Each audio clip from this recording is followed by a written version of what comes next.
परमात्मा को पाने तथा उसका वास्तविक लाभ प्राप्त करने के लिए पवित्र बाइबल में प्रमाण है कि प्रभु ने मनुष्य को अपना ही स्वरूप बनाया। 6 दिन में सृष्टि रचकर 7वें दिन विश्राम किया। कुरान शरीफ में प्रमाण है कि हजरत मोहम्मद को खुदा स्वयं कह रहे हैं कि मैंने तुम्हें उस परमात्मा की महिमा बताने के लिए भेजा है। वो परमात्मा कबीर है जिसने 6 दिन में सृष्टि रची तथा 7वें दिन तख्त पर जा विराजा। उसकी खबर किसी बाखबर से पूछकर तो देखो। कृपया अवश्य सुनिए जगत गुरु तत्वदर्शी संत रामपाल जी महाराज के अमृत वचन।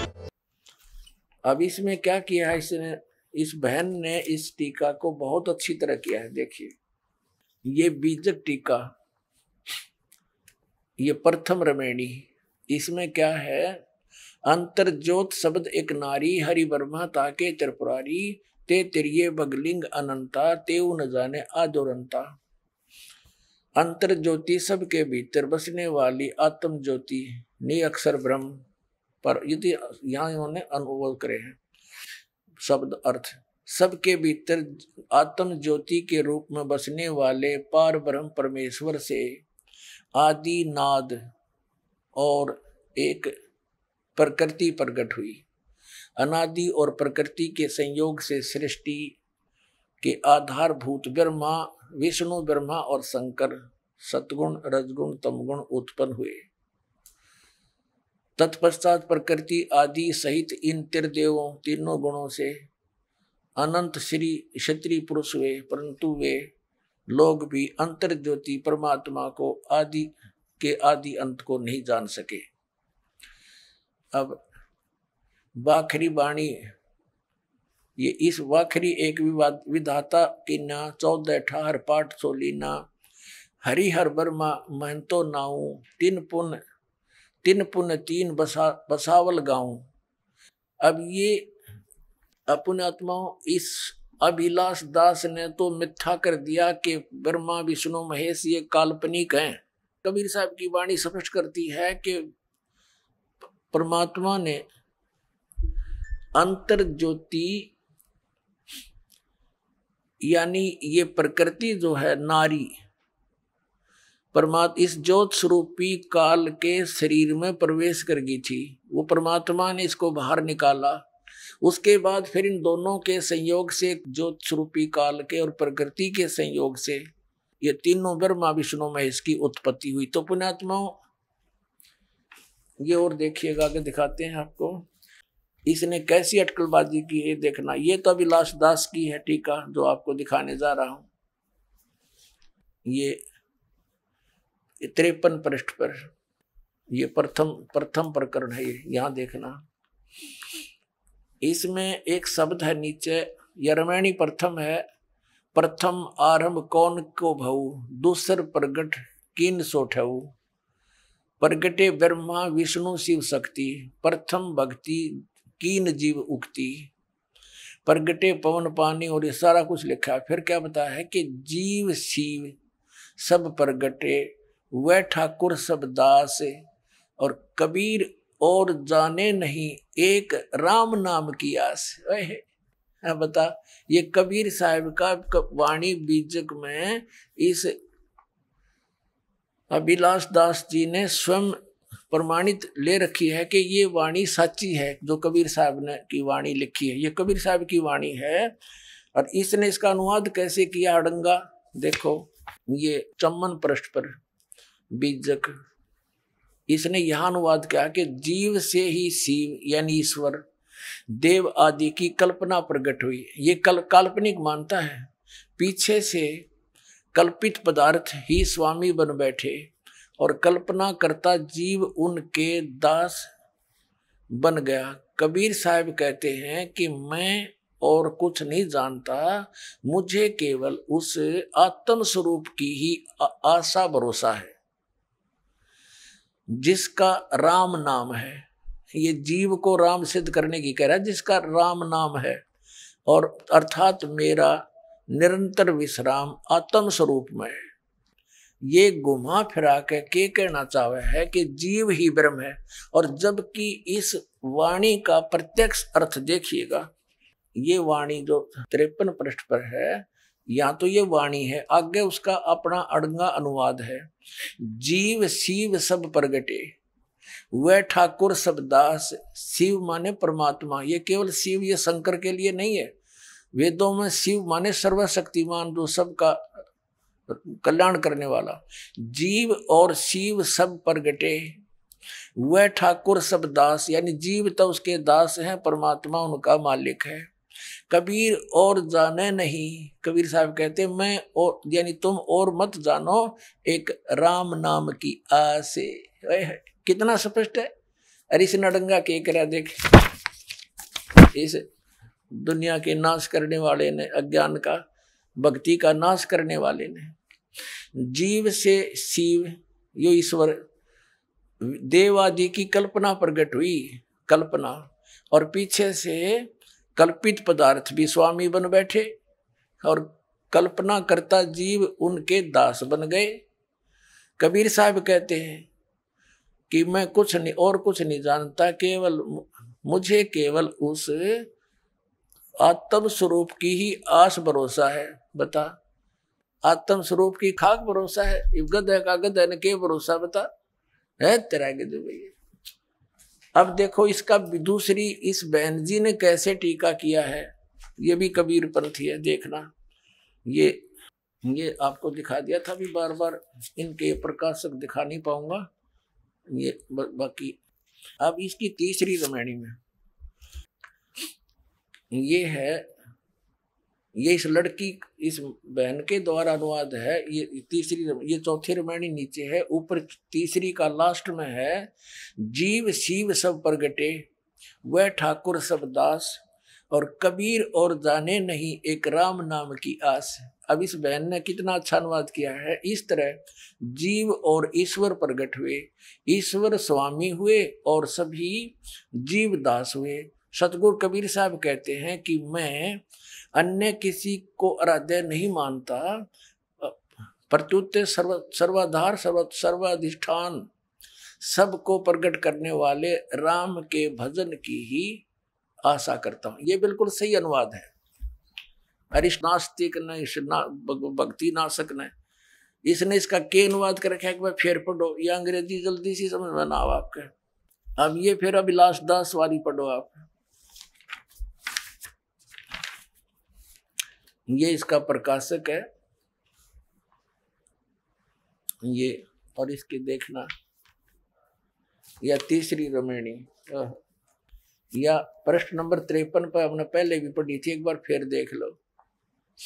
या तीसरी रामायणी के लास्ट में है, जीव शिव सब प्रगटे, वह ठाकुर सब दास। इसमें बिल्कुल साफ है, बिल्कुल स्पष्ट है कि जीव यानी परमात्मा ना, जीव तो जीव और शिव परमात्मा।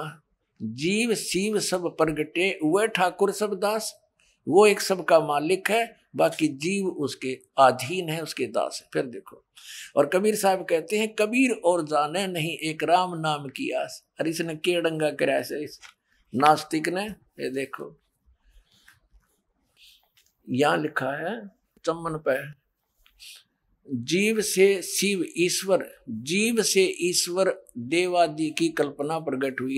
ये उल्टा ठोक रहा है खुट्टे, क्योंकि जीव तो भगवान प्रकट होया।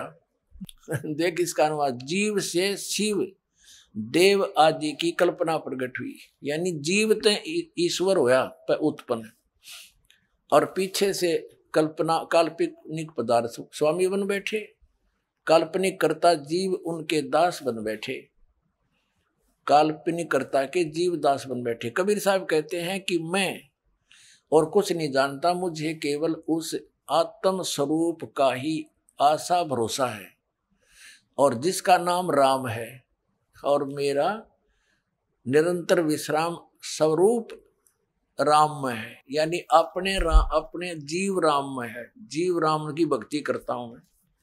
ये कहना चाहे। बता इस खूटा ठोक का कितना है ठिकाना। अपने आत्माओं, ये क्या क्या इनका विधान है, ये थोड़ा सुनाता हूं आपको। ये पारखी नहीं मानते कि कोई लोक है, सतलोक है, अमरलोक है, अगमलोक है। पारखी नहीं मानते।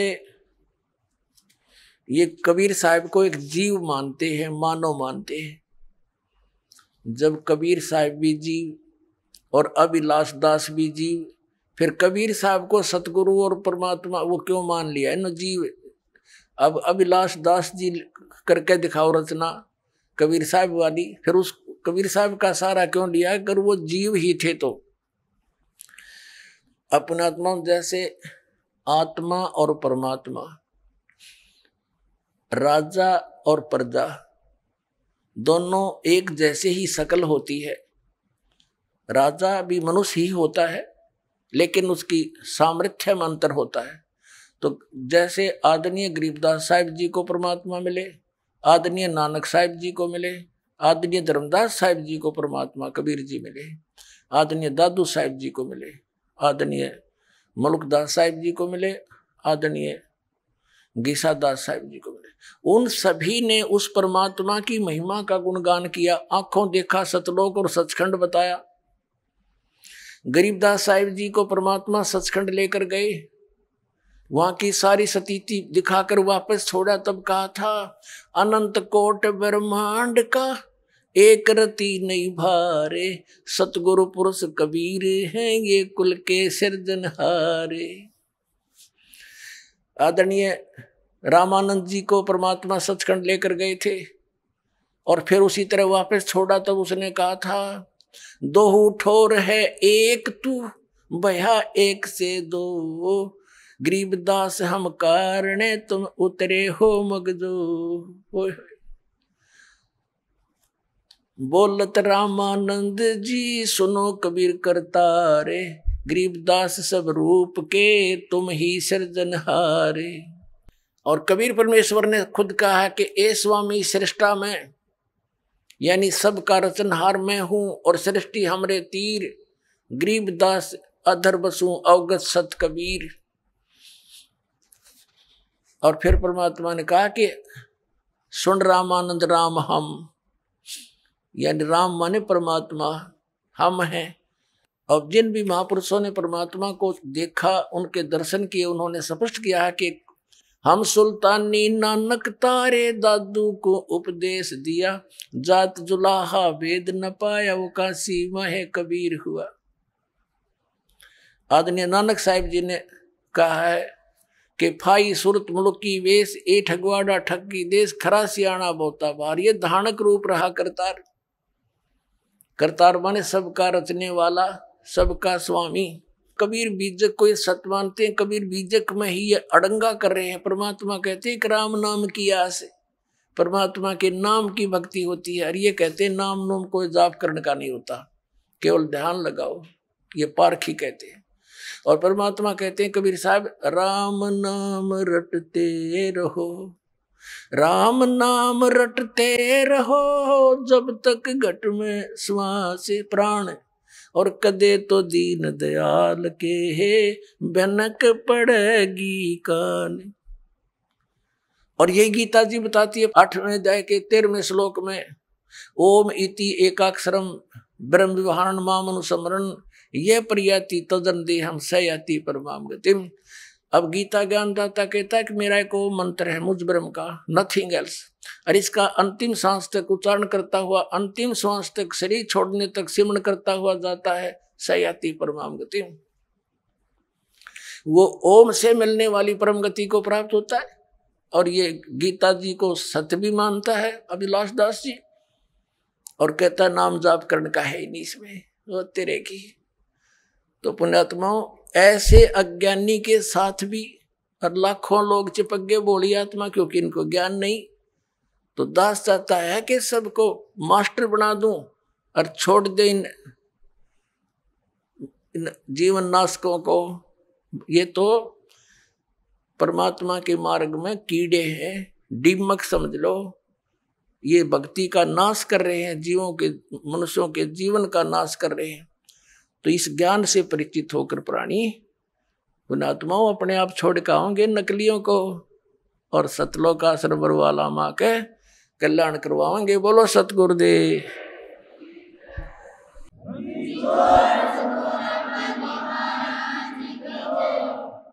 परम पिता परमात्मा पूर्ण ब्रह्म सारी सृष्टि के रचनहार कबीर देव जी, कबीर परमेश्वर जी, ये वही परमात्मा है जो काशी शहर में भारतवर्ष की पावन पृथ्वी पर एक लहर तारा नामक तालाब के ऊपर कमल के फूल पर आकर के विराजमान हुए थे। अपने सतलोक से चलकर आए थे और वहां सन 1398 में संवत 1455 परमात्मा एक नवजात शिशु का रूप धारण करके कमल के फूल पर विराजमान हुए थे। फिर लीला करते हुए बड़े हुए। बचपन से ही छोटी आयु में 5 वर्ष की आयु में ही वो परमात्मा अपना जो उद्देश्य लेकर आए थे उसको पूरा किया।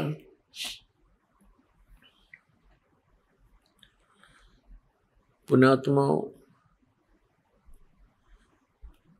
सौभाग्य आपका मनुष्य जन्म और इस समय में है। धन्य है आपके माता पिता जिनसे जन्म हुआ। ये वो समय है इस प्राणी को करोड़ों युगों के बाद प्राप्त होता है जो आज आपको प्राप्त है। अभी आप बालक हो और हमारे अंदर इस काल ने अज्ञान घना बरवा रखा है। 1-2 दिन से नहीं, हजारों वर्षों से, लाखों वर्षों से वही लोक वेद हमारे अंदर जमा है।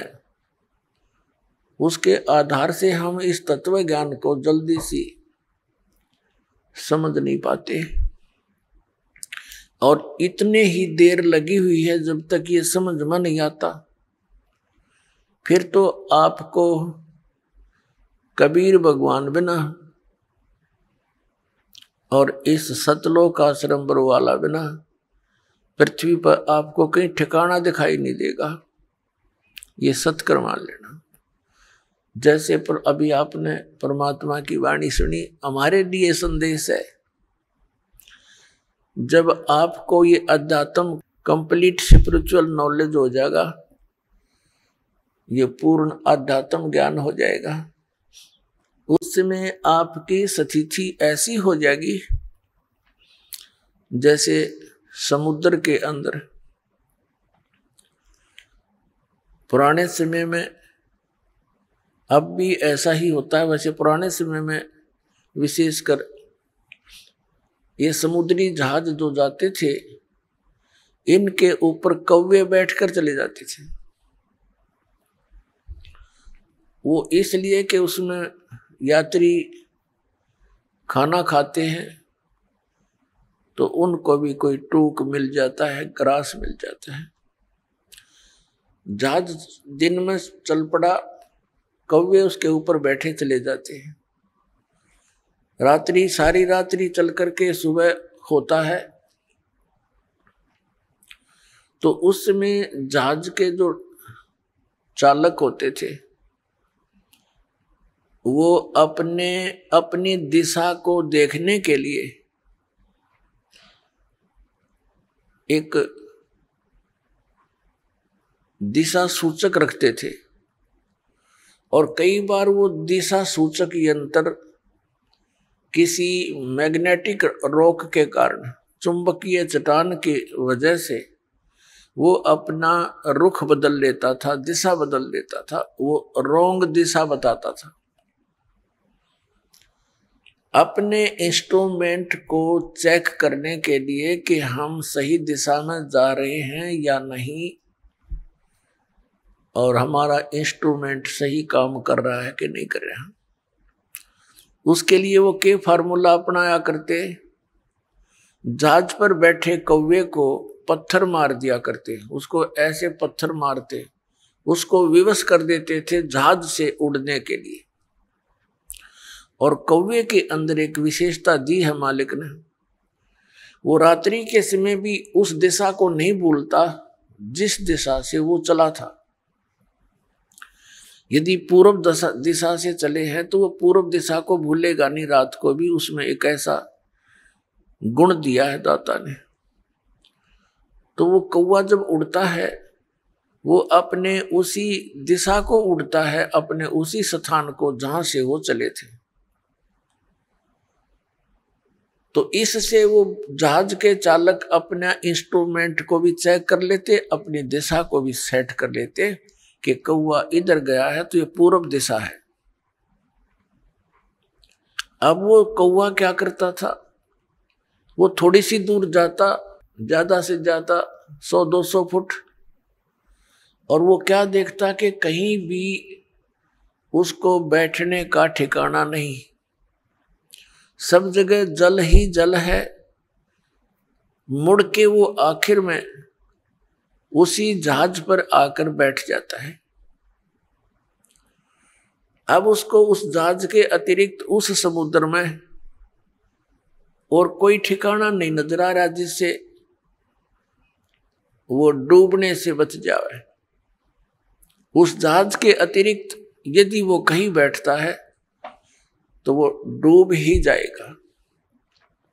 तो इससे परमात्मा हमें याद दिलाते हैं कि बच्चों, जब तुम मुझे समझ जाओगे, इस काल की स्थिति से तुम परिचित हो जाओगे, उस समय आपकी स्थिति ऐसी होगी कि हे बंदी छोड़ दयाल जी, तुम तक हमारी दौड़, और जैसे काग जहाज का अब सूझत और न ठोर।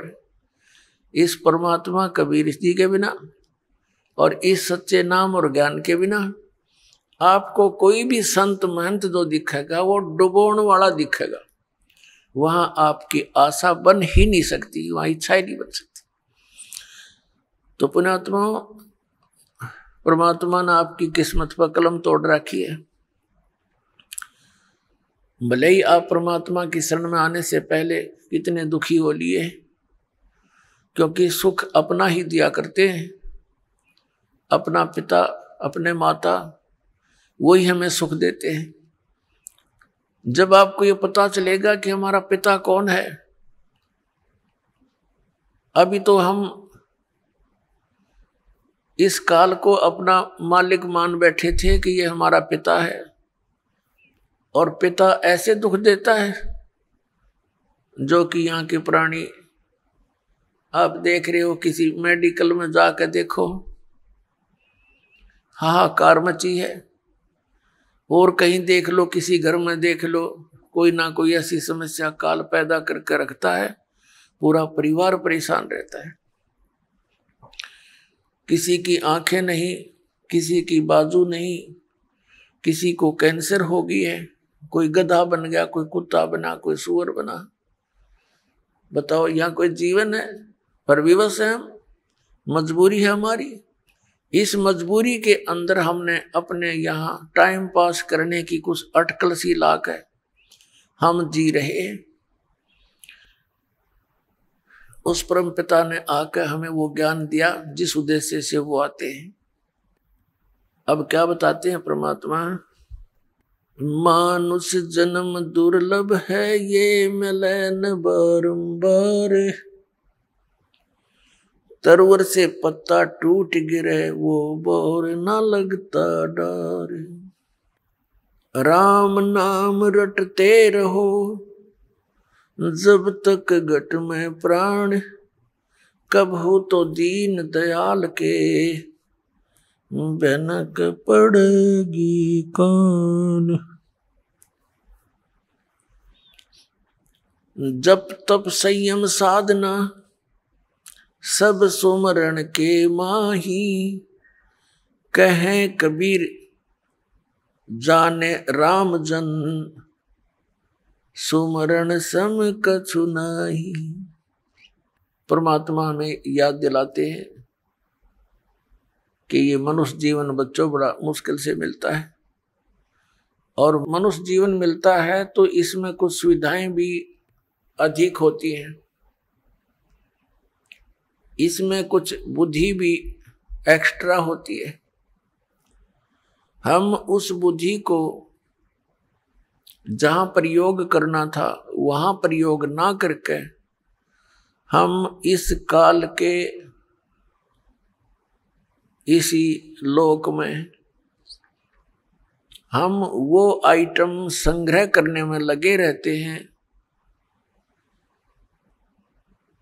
जिनको हमने यहां छोड़कर जाना होता है। बुद्धिमान व्यक्ति उन वस्तुओं को विदेश में कभी संग्रह नहीं करता जिनको वो अपने स्वदेश नहीं ले जा सकता। उसका यूज क्या, बेमतलब पैसे खर्च कर वहां दर के आने का। तो ऐसा काम वही कर सकता है जो कति अज्ञानी हो। अपने आत्मा हम सबको मालूम है कि हम जो भी कोठी बंगले संपत्ति इसको इकट्ठा करने में आजीवन लगे रहते हैं, ये हमारे साथ नहीं जाती। और जो वस्तु साथ जानी है उसकी तरफ हमारा ध्यान विशेष नहीं। और किसी पुण्यात्मा की पूर्व जन्म की प्रेरणा अत्यधिक है, वो चलता है परमात्मा के पाने के लिए, तो काल ने जगह जगह पर ये काल के दूत संत बैठा रखे हैं। कोई गुफा में बैठा है, कोई गांव के गोरे धूना लाए बैठा है, कोई कहीं खड़ा है, कोई कहीं आश्रम बना करके गुमराह किए हुए हैं। तो काल ने उनका वैसे जीवन यूं नष्ट करवा देना है। तो इस सारी समस्या का समाधान करने के लिए, अपने बच्चों को तत्व ज्ञान देने के लिए वो हमारे परम पिता इस काल के लोक में आते हैं। पुण्यात्मा, परमेश्वर ने आके बताया है कि मनुष्य जीवन प्राप्त करके जो नहीं रटे हरि नाम, जैसे कुआं जल बिना फिर बनवाया क्या काम। जिस कुएं में जल नहीं वो कितना ही सुंदर हो, कैसी उसकी बढ़िया कंस्ट्रक्शन कर रखी हो, और जल है नहीं तो उसका नाम कुआं अवश्य है, गुण कूप के नहीं है। ठीक इसी प्रकार मनुष्य जीवन मानव शरीर प्राप्त करके जो प्राणी साधना सत्य नहीं करता उसका नाम मनुष्य अवश्य है, पर काम मनुष्य के नहीं, वो गुण मनुष्य के नहीं। एक सत साधना ना करके चाहे कोई भक्ति भी कर रहा है बोल पुण्यात्मा, उसका भी जीवन व्यर्थ है, और जो भक्ति नहीं करता उसका भी व्यर्थ है। तो इस सब समस्या के समाधान के लिए केवल परमात्मा ही स्वयं आते हैं। वो आकर हमें ज्ञान देते हैं। गुरु बिन माला फेरते, गुरु बिन देते दान, गुरु बिन दोनों निष्फल हैं, चाहे पूछो वेद पुराण। गुरु बड़े गोविंद से मन में देख विचार, हरि सुमरे सो वार है, गुरु सुमरे हो पार। परमेश्वर ने आकर के हमें इस पूरे प्रोसेस से परिचित कराया है कि परमात्मा कैसे मिल सकता है, तुम काल के जाल से कैसे छूट सकते हो। उसके लिए सबसे पहले मालिक ने बताया है कि सबसे पहले गुरु हो, और गुरु पूरा हो। अधूरे गुरु से भी कोई लाभ होने वाला नहीं। अब पूरे गुरु की पहचान कैसे हो? हमारे जो सदग्रंथ हैं जिनको आज तक हम सर्वधार्य मानते रहे, पवित्र चारों वेद, पवित्र श्रीमद् भगवत गीता और पवित्र 18 पुराण, ये हमारे हिंदू धर्म के सदग्रंथ माने जाते हैं। वैसे तो ये सदग्रंथ, ये शास्त्र किसी धर्म विशेष के नहीं है, ये तो मानव मात्र के लिए एक संदेश है भगवान का। ये उसमें लिखे और बोले गए थे जिसमें कोई धर्म नहीं था, फिर भी अब ये हिंदू समाज के निमित्त कर दिए गए हैं। तो इसीलिए कहा जाता है जो हिंदू धर्म के जो अनुयायी हैं, पुण्यात्माएं हैं, वो इन सदग्रंथों को सही मानते हैं। तो दास ने ऐसी दया की परमात्मा ने कि जो भी समूह, जो भी धर्म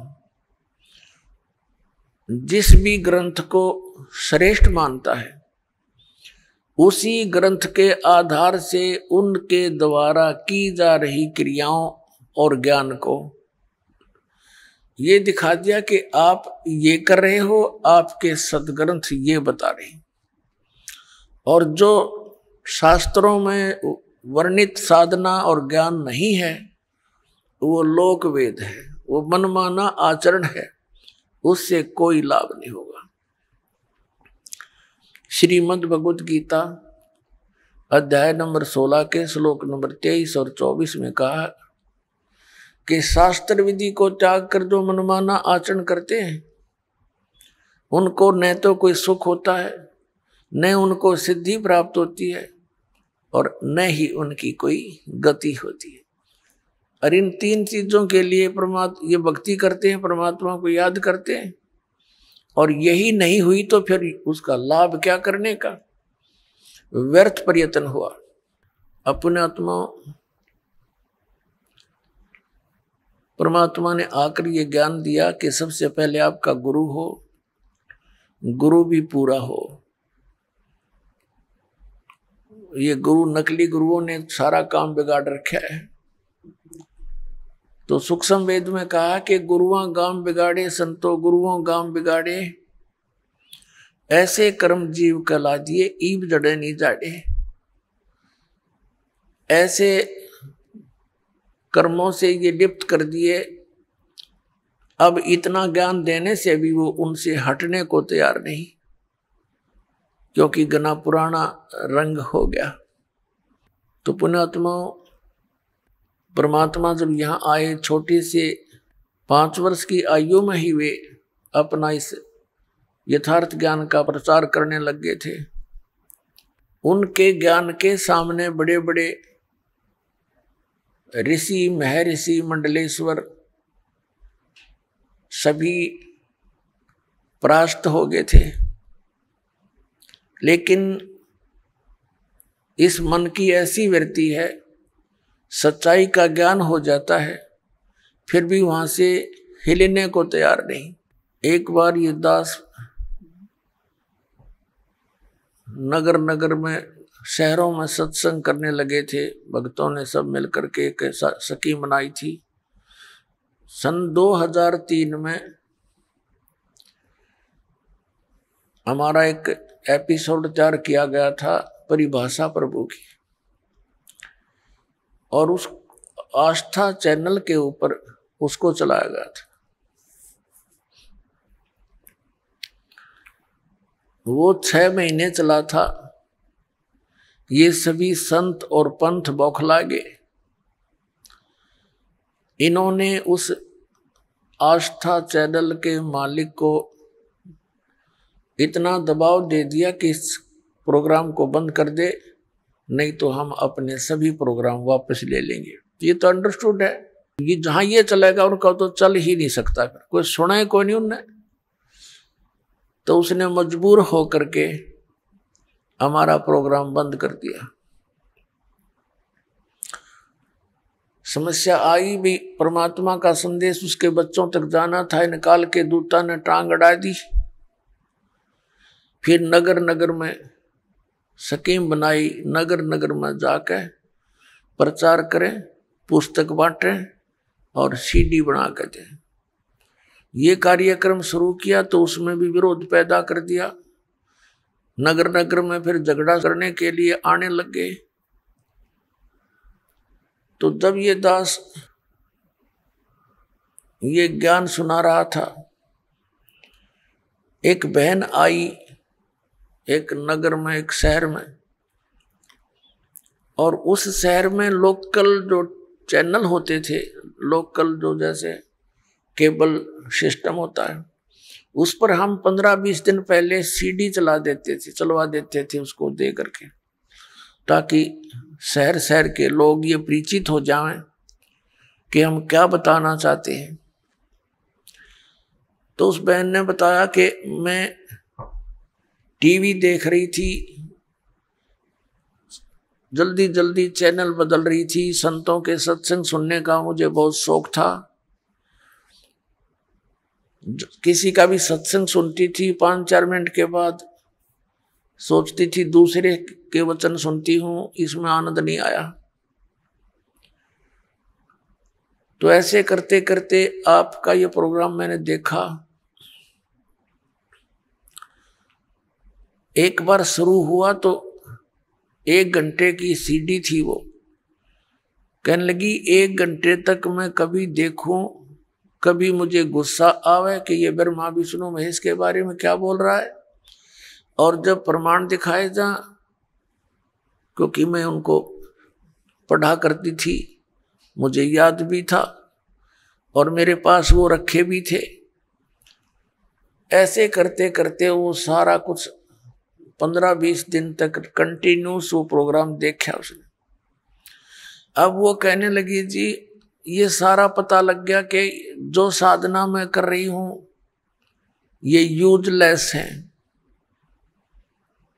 लेकिन इन भगवानों में इतनी आस्था होगी, अब भी इनको त्यागने को दिल नहीं करता। बता, ऐसे रंग गए हम इस रंग में, ये पता लग गया कि इन भक्ति से कोई लाभ नहीं, और आजीवन कर ली, इसलिए उसमें ऐसे रंगे गए। तो आज इस दास के सामने इतनी प्रॉब्लम आई है, लेकिन परमात्मा ने दया करी, अपने बच्चों को शिक्षित कर रखा है। परमात्मा का कोई भी कार्य त्रुटि युक्त नहीं होता। परमेश्वर ने 600 वर्ष पहले अपनी प्यारी आत्मा धर्मदास जी से कह दिया था, क्योंकि धर्मदास बहुत दुखी हुआ। धर्मदास जी हिंदू धर्म में जन्मे थे, वैश्य कुल में जन्म था, बाणिया के घर में, बहुत बड़ा धनी परिवार था उसका, लेकिन भगवान की आस्था करी थी। श्री राम कृष्ण और शंकर भगवान की पूजा करता हुआ मथुरा के अंदर पहुंच गया। मथुरा के अंदर पहुंच गया अपने हिंदू गुरु जी के द्वारा दिए गए मार्गदर्शन आधार पर। उनके रूपदास नाम के गुरुजी थे। रूपदास जी ने उनको ये पढ़ाई पढ़ा रखी थी, रामकृष्ण के का जाप जपया कर, शंकर भगवान की पूजा पैरेलल करया करे। विष्णु जी इष्ट रूप में पूजने को बताया था, क्योंकि वो वैष्णु संत थे। अब जब परमात्मा वहां पहुंचे मथुरा के अंदर, धर्मदास जी एक तालाब में स्नान करके, जिसको मथुरा का तीर्थ बताते हैं कि श्री कृष्ण जी यहाँ नहाया करते थे, यहाँ खेला करते थे, उसमें स्नान करके वो बाहर निकला और लोटे में एक जल भर के साथ में रखा हुआ, कुछ स्थान गाय के गोबर और मिट्टी मिला करके मड प्लास्टर किया, कुछ लिपाई करी, और फिर उसके ऊपर अपने ठाकुर जी को मूर्ति को, भगवान विष्णु की मूर्ति को रखकर एक थाली में उसको नवाया, कपड़े बदले, फिर उनकी आरती उतारी, जैसा भी वो क्रिया करते हैं कर्मकांड के अंदर। वो ऐसी अपनी नित्य नियम कर रहा था। परमात्मा कहते हैं गोता मारू स्वर्ग में जा बैठूं पाताले, कह कबीर ढूंढता फिरूं अपने हीरे मोती लाल। जैसा कि वेदों में प्रमाण है कि वो परमात्मा ऊपर तीसरे मुक्ति धाम यानी सतलोक में रहता है, रत धाम में।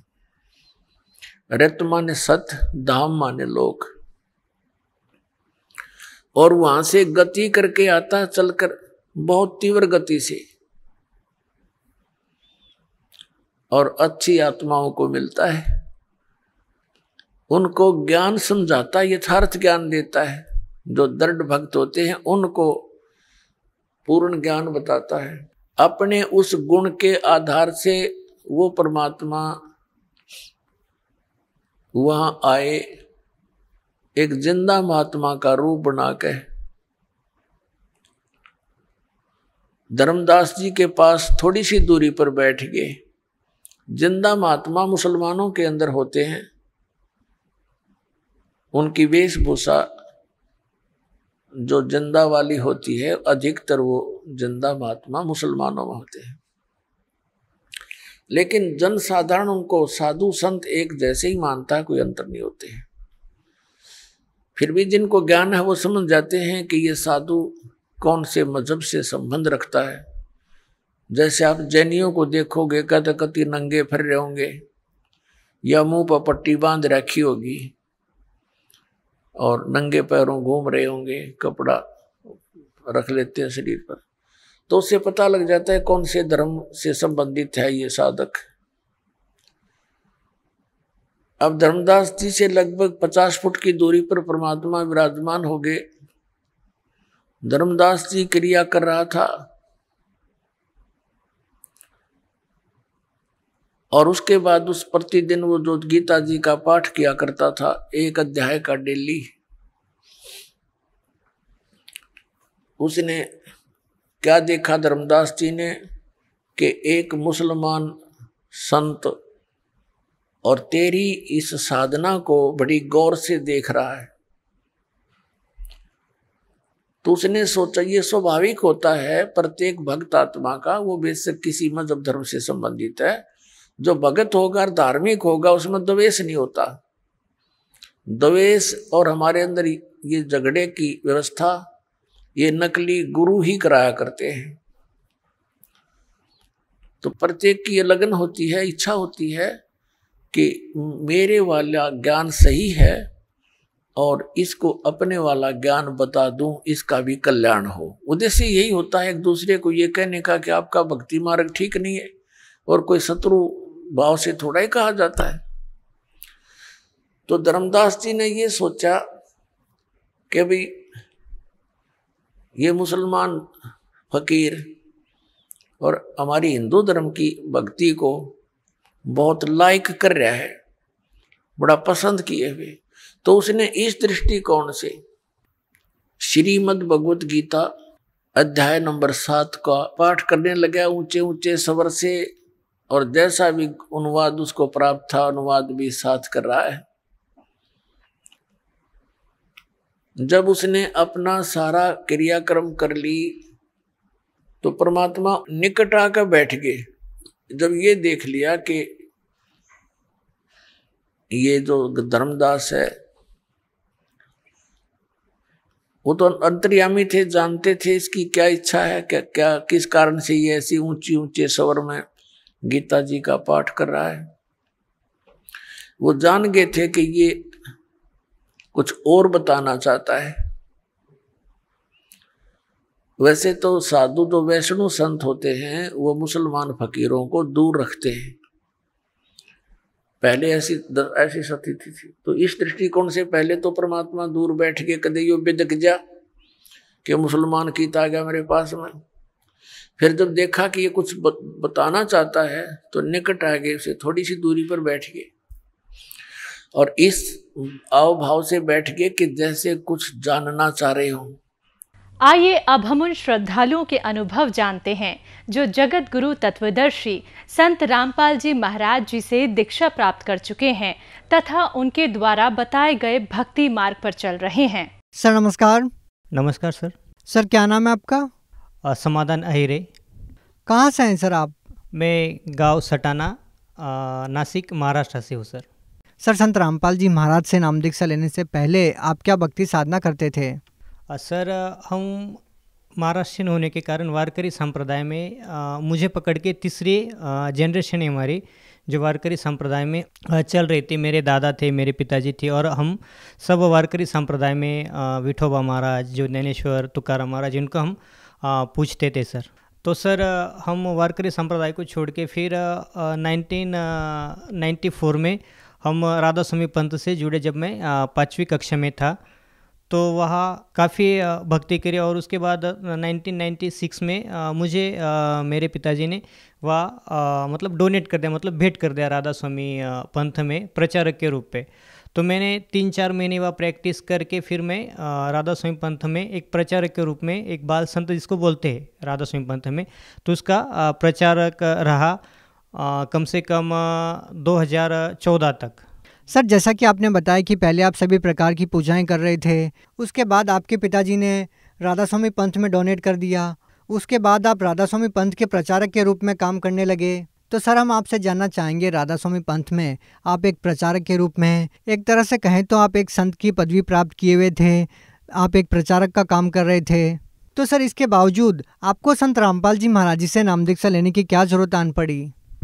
सर बात ऐसी हुई कि जब हम राधा स्वामी पंथ में थे तो वाणी तो कबीर परमेश्वर की गाई जाती थी। जैसे कि बोलते थे कि मनुष्य जन्म दुर्लभ है, मिलन बारंबार, जैसे तरवर से पत्ता टूट गिरे, बहु न लगता डार। तो जो ये क्वेश्चन था मन में, मैं मतलब हर एक सत्संग में ये दोहा दोहराता था कि मनुष्य जन्म आदमी को सिर्फ एक ही बार मिलता है, उसके बाद लग 84 में जाना ही पड़ता है। जो पाप करेगा उसका पाप का जो फल है वो अलग से और पुण्य का अलग से मिलेगा। तो ये पता नहीं चलता था कि और कबीर साहिब की जो कई वाणी उसके अंदर लिखा है कि पृथ्वी पे एक बार एक ही संत आता है, दूसरा उसके बराबर हो नहीं सकता।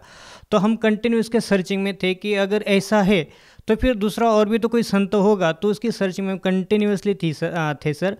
तो उसके दौरान हमें संत रामपाल जी महाराज जी लिखित जो ज्ञान गंगा पुस्तक है वो हमें 13 दिसंबर 2013 में मिली सर। तो वो हमने पढ़ी, कम से कम 2-2.5 महीने उसको पढ़ा और उसके ऊपर लिखा था कि इसी चैनल पे इतने बजे संत रामपाल जी महाराज का कार्यक्रम चलता है। तो फिर वह कार्यक्रम मैंने खुद देखा। देखने के बाद जब मतलब कुछ शुरू में उटपटांग सी बातें लगती थी कि जैसे कि कबीर साहब खुद भगवान है, उसके बराबर कबीर साहब ने पूरी सृष्टि की रचना करी है, तो ये थोड़े गले उतरती नहीं थी। लेकिन जब धीरे धीरे जैसे जैसे सत्संग में देखता गया, बातें सुनता गया संत रामपाल जी महाराज जी की, तो उसके दौरान मुझे पता चला कि वाकई कबीर साहब पूर्ण परमात्मा है। और फिर एक जिज्ञासा मन में बने कि क्यों ना हम संत रामपाल जी महाराज जी से जुड़े। तो हमने क्या करा कि टीवी चैनल के नीचे जो पट्टी आती थी उसके ऊपर एक नंबर लिखे होते थे, तो उस नंबर पे मैंने डायल करा। तो फिर 7 फरवरी 2014 में हमने संत रामपाल जी महाराज जी से गुरु मंत्र प्राप्त किया। तो सर जैसा कि आपने बताया कि आप पहले राधा स्वामी पंथ के प्रचारक के रूप में काम कर रहे थे और अब आपने संत रामपाल जी महाराज जी से नाम दीक्षा ले ली है, तो सर हम आपसे ये जानना चाहेंगे कि आपको संत रामपाल जी महाराज जी के ज्ञान में व राधा स्वामी पंथ के ज्ञान में क्या भिन्नता नजर आई? सबसे बड़ी भिन्नता तो ये है कि राधा स्वामी पंथ में मैं खुद प्रचारक के नाते मैं खुद लोगों को बताता था, और जो हमारे राधा स्वामी पंथ में जो गुरु थे संत ठाकुर सिंह जी महाराज, तो वो बताते कि परमात्मा निराकार है, वो बॉडीलेस, मतलब उसका कोई बॉडी नहीं है। और संत रामपाल जी बताते हैं कि परमात्मा साकार है, वह सशरीर है, मनुष्य सदृश है। और जो हिंदू धर्म के जो ऑथेंटिक्स ग्रंथ है उसके अंदर लिखा गया है कि परमात्मा सशरीर है, वो एक मनुष्य जैसा है, ये फ़र्क है। और दूसरा जो पूजा की विधि राधा स्वामी पंथ में 3-3 घंटे बैठ के ध्यान लगाना पड़ता था, और 1 घंटा दोनों कानों में ऐसी उंगलियां दबा के कान दबा के वो जो धुन थी अंदर की, तो वो सुनने को बोलते थे। और ये सब चीज़ें हमें कहीं ना कहीं मतलब राधा स्वामी पंथ में अच्छी नहीं लगी। और जो संत रामपाल जी महाराज जो ज्ञान देते थे तो वेदों के अनुसार देते थे, और जबकि राधा स्वामी पंथ में ना तो किसी गीता का आधार लिया जाता है, वो तो बस सुने सुनाई और कबीर परमात्मा की वाणी के ऊपर ही वो कुछ थोड़ा बहुत विश्लेषण बताते हैं। जबकि संत रामपाल जी महाराज 4 वेद 7 शास्त्र 18 पुराण इसका जो निचोड़ निकाल के और जो शास्त्र शुद्ध ज्ञान है वो बताते, ये डिफरेंस मेरे को लगा। तो राधा स्वामी पंथ में जब भी हमें कोई प्रॉब्लम होती थी तो जब हम अपने गुरु से पूछते थे, संत ठाकर सिंह महाराज जी से, तो गुरु जी हमें ये प्रॉब्लम क्यों रही, तो वो बताते थे कि बेटा ये प्रॉब्लम पाप कर्म दंड जो है वो भोगने से ही समाप्त होता है। जबकि संत रामपाल जी महाराज और जो अपने वेद है उसके अंदर लिखा गया है कि परम संत रामपाल जी महाराज बताते हैं कि पूर्ण संत जो होता है वो पाप घोर से घोर पाप कर्मों को भी वो काट देता है, और वेद में उसका प्रमाण भी है। संत रामपाल जी महाराज वेदों के अनुसार बताते हैं कि पूर्ण परमात्मा साधक की अगर आयु कम भी हो तो वो भी अपने वो आयु भी बढ़ा देता है और घोर से घोर पाप भी वो काट देता है। सर, जैसा कि सभी लोग जानते हैं कि हिंदू धर्म में एक मान्यता है कि गुरु नहीं बदलना चाहिए, गुरु बदलना पाप है। तो सर, पहले आपने राधा स्वामी पंथ के संत ठाकर सिंह जी महाराज से आपने नाम दीक्षा ले रखी थी और अब आपने संत रामपाल जी महाराज जी को गुरु बना लिया है। तो सर, आपको कहीं ना कहीं ये नहीं लगता कि गुरु बदल के आपने कोई पाप किया?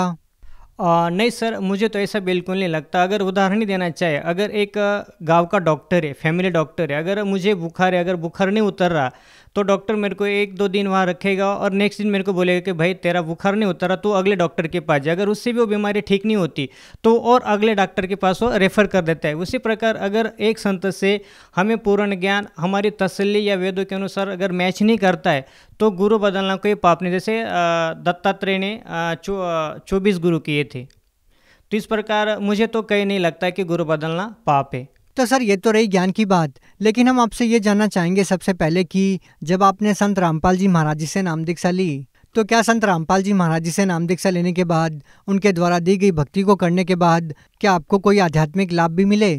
जी बिल्कुल सर, सबसे बड़ा आध्यात्मिक लाभ मोक्ष का जो मार्ग था। सिर्फ राधा स्वामी पंथ में बताया कि मोक्ष मोक्ष मोक्ष, लेकिन मोक्ष का कोई अता पता नहीं था। लेकिन संत रामपाल जी महाराज के शरण में आने से हम श्योर हो गए कि हमारा 100% मोक्ष होगा ही होगा। और दूसरा जो लाभ है कि संत रामपाल जी महाराज के शरण में आने से पहले हम मानसिक रूप से काफ़ी परेशान रहते थे और मुझे कहीं ना कहीं लगता था कि पेट में कुछ गड़बड़ है। तो मैंने बहुत सारे डॉक्टरों को दिखाया लेकिन इसका कोई इलाज ही नहीं हुआ। लेकिन जो नासिक के जो सुप्रसिद्ध डॉक्टर है, डॉक्टर प्रकाश जोशी करके, जिनकी 6-6 7-7 महीना अपॉइंट लेके भी नंबर नहीं लगता, तो मैंने वहाँ नंबर लगाया। 6 महीने बाद मेरा नंबर वहाँ आया। जब मैं गया तो उन्होंने बोला कि तुम्हारी इंडोस्कोपी करनी पड़ेगी। जब मेरी इंडोस्कोपी करी तो जो रिपोर्ट है वो बिल्कुल नॉर्मल है, उसमें कोई दिक्कत नहीं आई।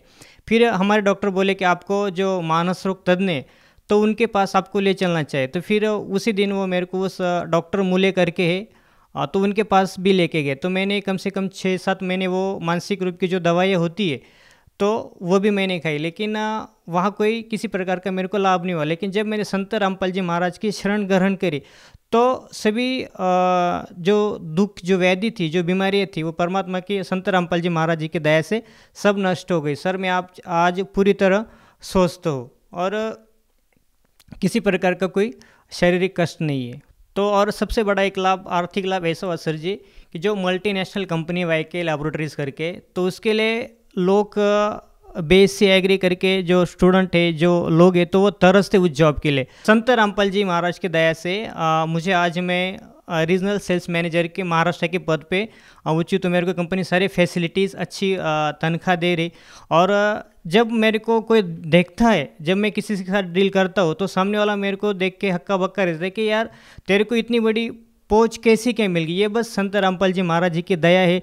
जिस जॉब के लिए लोग अच्छे पढ़ाइयाँ करके, अच्छे डिग्री करके 3-3 4-4 साल भटकते, लेकिन मैंने बस एक दिन मन ही मन प्रार्थना की कि हे भगवान, मेरी भी एक हे गुरुदेव, मेरी भी एक प्रार्थना है कि मैं भी एक बार नौकरी में ट्राई करके देखूं। तो बस ऐसे ही एप्लीकेशन किया और संत रामपाल जी महाराज जी की दया से वो मेरा एप्लीकेशन पास हो गया और मैं महाराष्ट्र का पूरा कृषि का पूरा काम आज मैं देख रहा हूँ। तो एक और लाभ हुआ, मेरी माता जी को ब्रेन ट्यूमर था, तो नासिक में बहुत सारे डॉक्टरों को दिखाया, शिरडी में दिखाया। तो उसके बाद हमें धुलिया देखा, जब धुलिया वाले ने हमें सीधा पूना हॉस्पिटल पुणे हमें रेफ़र कर दिया। जब माता जी को ले के हम वहाँ गए तो डॉक्टर ने सीधा जवाब दे दिया कि भाई अगर इसका हम ब्रेन का ऑपरेशन करते तो एक तो डेड हो सकती है, या तो उसको पैरालिसिस हो सकता है, या फिर उसकी जीवा वगैरह, मतलब उसका कोई ना कोई एक अंग तो खराब होना ही होना है। तो हमने संत रामपाल जी महाराज जी से फ़ोन पे प्रार्थना लगाई कि गुरुजी दास की माँ को ऐसी तकलीफ है और डॉक्टर ऐसा ऐसा बता रहे। तो संत रामपाल जी महाराज जी ने हमें आदेश दे कि बेटा डॉक्टर जैसा बोलते हैं वैसा करो, डॉक्टर की मानो। तो हमने डॉक्टर को बताया कि डॉक्टर हम श्योर है। तो डॉक्टर ने बोला कि इसको कम से कम 6-7 लाख रुपया तो खर्चा आना ही आना है और पेशेंट की कोई गारंटी नहीं है। तो हमने परमात्मा की जोत जलाई संत रामपाल जी महाराज जी के फ़ोटो के आगे, और हमने कहा गुरुजी बस आपकी बेटी है, आप ही देखना। तो जब मेरी माता जी का सुबह मॉर्निंग में 7 बजे ऑपरेट चालू हुआ तो रात को 8 बजे तक मेरी माँ का ऑपरेशन, मतलब कुल मिला के 13 घंटे ऑपरेशन चला। और मेरी माँ जब ऑपरेशन थिएटर से बाहर आई तो डॉक्टर ने जब मेरे जीजा जी बाहर ही खड़े थे गेट पे, तो माता जी को पूछा कि ये कौन है, तो माता जी सीधा बोली कि मेरे दामाद जी है। तो ये सबसे बड़ा लाभ हुआ। और जब माँ थोड़ी थोड़ी बोलने लगी 1-1.5 महीने बाद, तो माँ ने हमें खुद बताया कि संत रामपाल जी महाराज मेरे सिराने खड़े रहे और मेरा एक हाथ दबा के रखा और कहा बेटी मैं तेरे साथ हूँ, तू डर मत। तो आज संत रामपाल जी महाराज के दया से हम अपनी माँ को अपनी आँखों से देखते हैं तो काफ़ी खुशी होती है, और एक लगता है कि आज भी संतों रूप में भगवान इस पृथ्वी पे मौजूद है और इतने बड़े बड़े लाभ दे सकता है। संत रामपाल जी महाराज के अलावा और किसी संत के पास हमें ये चीज़ें नहीं मिली कि जो संत रामपाल जी महाराज हमें मुफ्त में दे दी। सर, जैसा कि आपने बताया कि पहले आप राधा स्वामी पंथ में एक प्रचारक के रूप में काम कर रहे थे, उसके बावजूद भी आपको कोई विशेष लाभ नहीं मिला, और उसके बाद जब आपने संत रामपाल जी महाराज जी से नाम दीक्षा ली तो आपको बहुत सारे लाभ मिले। तो सर, हम आपसे ये जानना चाहेंगे कि आज भी जो लोग राधा स्वामी पंथ में जुड़े हुए हैं उन लोगों को आप क्या संदेश देना चाहेंगे, क्या कहना चाहेंगे? हाँ, तो मैं सभी राधा स्वामी पंथ के सभी भाई बहनों से प्रार्थना करता हूँ कि मैं खुद एक राधा स्वामी का प्रचारक रहा हूँ, खुद संत ठाकुर सिंह महाराज की गोद में खिला हूँ, उनके साथ मैंने मतलब सब चीज़ें उनके साथ मैंने शेयर करी है। तो जब मैं कम से कम 16-17 साल उनके पंथ में रह के मुझे किसी प्रकार का कोई लाभ नहीं मिला, तो भाइयों आपको क्या लाभ हो सकता है? तो आओ संत रामपाल जी महाराज जी से नाम दीक्षा लेके अपना जो अनमोल जीवन है उसको सुधारो, और साक्षात भगवान के रूप में संत रामपाल जी महाराज अभी प्राइम टाइम पृथ्वी पे आए हुए हैं। तो आओ उनसे नाम दीक्षा ग्रहण करो और अपना जीवन सफल करो। सर, जो व्यक्ति संत रामपाल जी महाराज जी से नाम दीक्षा लेना चाहेगा वो उनसे नाम दीक्षा कैसे ले सकता है? संत रामपाल जी महाराज जी के प्रवचन बहुत सारे टीवी चैनलों पे आते हैं, उनके नीचे एक पट्टी चलती है, फ्लैश होती है, उसके नीचे जो नंबर कॉन्टैक्ट नंबर दिए गए उनके ऊपर कॉल करके हर एक डिस्ट्रिक्ट में, चाहे वो महाराष्ट्र हो, गुजरात हो, राजस्थान, मतलब हर एक राज्य के हर एक डिस्ट्रिक्ट में संत रामपाल जी महाराज जी के दया से नामदान सेंटर खुले हुए हैं। आप वहाँ कॉन्टैक्ट करके नाम दीक्षा प्राप्त कर सकते हैं। सर, आप महाराष्ट्र के लोगों को अपनी मराठी भाषा में क्या कहना चाहेंगे? मी सगळ्या भाविक भक्तांना मराठीत एकच प्रार्थना करतो आहे की मनुष्य जन्म हा परत परत मिळणार नाही आहे। कारण एक तुकाराम महाराजांचं एक अभंग आहे, नको नको मना गुंतू माया जाळी, काल आला जवळ ग्रास हवाया, काळाची ही उडी पडेल बा जेव्हा, सोडविना तेव्हा माय बाप। जर काळाची उडी, मग संत तुकाराम महाराजांना काळ या शब्दाची वापरायची काय गरज पडली? तर त्याच्यामुळे मी सगळ्यांना प्रार्थना करतो की काळाची उडी केव्हा पडेल, कधी पडेल, कोणावर पडेल काही सांगता येत नाही। त्याच्यामुळे सगळ्या भाविक भक्तांना, महाराष्ट्रवासीयांना दासाची करबद्ध प्रार्थना आहे हात जोडून की प्रत्येकाने संत रामपालजी महाराजांच्या शरणेतून आपल्या मनुष्य जीवनाचं कल्याण करावे, ही सगळ्यांना हात जोडून प्रार्थना। जी, बहुत बहुत धन्यवाद सतसाहेब।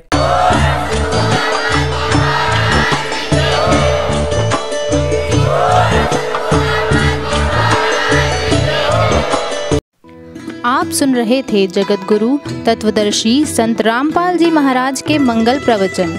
अधिक जानकारी के लिए संपर्क करें।